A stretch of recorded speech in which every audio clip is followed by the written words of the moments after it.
ஒருநாள் கண்ணனும் ராதையும் பேசிக் கொண்டிருந்தார்கள். அந்த ஊரில் நடக்கும் வித்தியாசமான புதையலை தேடும் போட்டியைப் பற்றி. கண்ணன் சொன்னான், ராதை, நாம் தான் அந்த புதையலை எடுக்க வேண்டும். நமக்கு போட்டியாக 3 ஜோடிகள் உள்ளனர். நீயும் நானும், முருகனும் வள்ளியும், நீலனும் அமலாவும். மன்னர் அறிவித்தபடி 3 நாட்களுக்குள் அந்த புதையலை யார் கண்டுபிடிக்கிறார்களோ அவர்களே அடுத்த அரசன் அரசி. கண்டிப்பாக நாம் தான் இந்த போட்டியில் ஜெயிக்க வேண்டும். நீலனும் அமலாவும் சாதாரண மனிதர்கள்தான். அவர்கள் நமக்கு ஒரு பெரும் பிரச்சனை இல்லை. ஆனால் முருகனும் வள்ளியும் கடவுள்களாயிற்றே. நமக்கு போட்டியே அவர்கள் இருவரும் தான். அப்போது ராதை கூறினாள், கண்ணா, நீ ஒன்றை மறந்துவிட்டாய். இந்த போட்டி மனிதர்களுக்கும் கடவுள்களுக்கும் மற்றும் அரக்கர்களுக்கும் சேர்த்துதான் நடைபெறுகிறது. முக்கியமாக அரக்க இளவரசர்களான ருத்ரனும் லக்ஷ்மியும் இதில் கலந்து கொள்ளப் போகிறார்கள். மொத்தம் 4 ஜோடிகள், 10 சவால்கள் என மன்னர் இதை திட்டமிட்டுள்ளார். முதல் போட்டி நாளை நடைபெறவுள்ளது. போட்டி என்னவென்று உனக்கு ஞாபகம் இருக்கிறதா? அப்போது கண்ணன் கூறினான், அதை பற்றியெல்லாம் எனக்கு கவலையில்லை. நான் தான் கடவுளாயிற்றே, என்னால் எல்லாம் முடியும் என சொல்லிவிட்டு கண்ணன் நடக்கத் தொடங்கினான். முருகனும் வள்ளியும் இந்த போட்டியைப் பற்றி பேசிக் கொண்டிருக்கிறார்கள். முருகா, முருகா, அழகா வடிவேலா என அழைத்துக் கொண்டு வள்ளி ஓடி வந்தாள். அவளை பார்த்ததும் முருகன் சொன்னான், அழகா வடிவேலா, உன்னை விடவா? நீதான் இந்த உலகத்திலுள்ள எண்களில் மிகவும் அழகானவள் என்றான் முருகன். அப்போது வள்ளி சிரித்துக்கொண்டே சொன்னாள், முருகா, உன்னிடம் பேசி வெல்ல முடியுமா? மன்னர் ஒரு போட்டியை அறிவித்துள்ளார், நீ கேள்விப்பட்டாயா?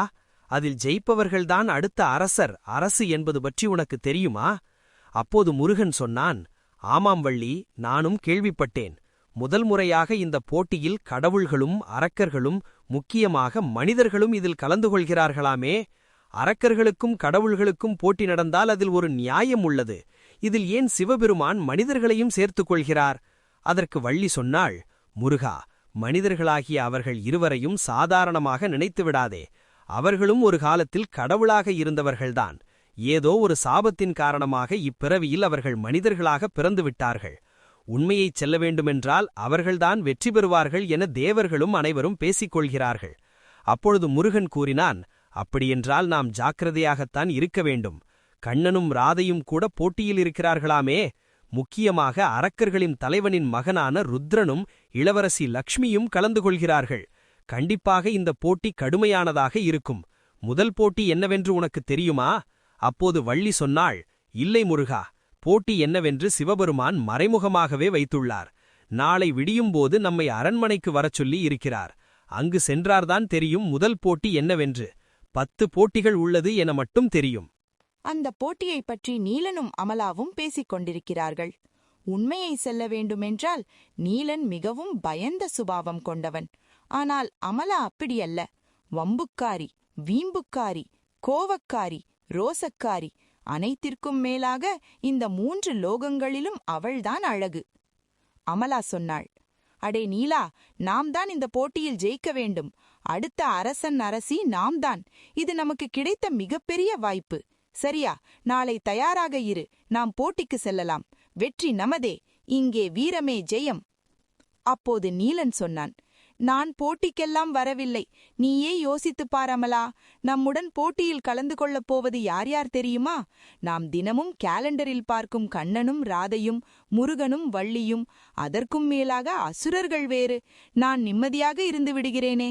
என்னை விட்டுவிடு. நாம் போட்டியில் கலந்து கொண்டு ஏன் அரசர்களாக மாற வேண்டும்?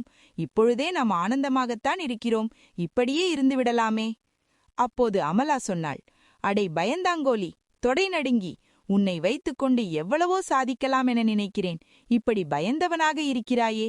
நான் இருக்கிறேன். நீ எதற்கும் கவலைப்படாதே. இந்த போட்டியில் நாம் கட்டாயம் வெல்வோம். என்னோடு புறப்படு.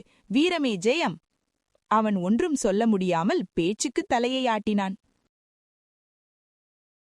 கடவுள்களுக்கும் மனிதர்களுக்கும் நடக்கும் இந்த போட்டியை தொடர்ந்து பார்க்க நமது சேனலை சப்ஸ்கிரைப் செய்து கொள்ளுங்கள்.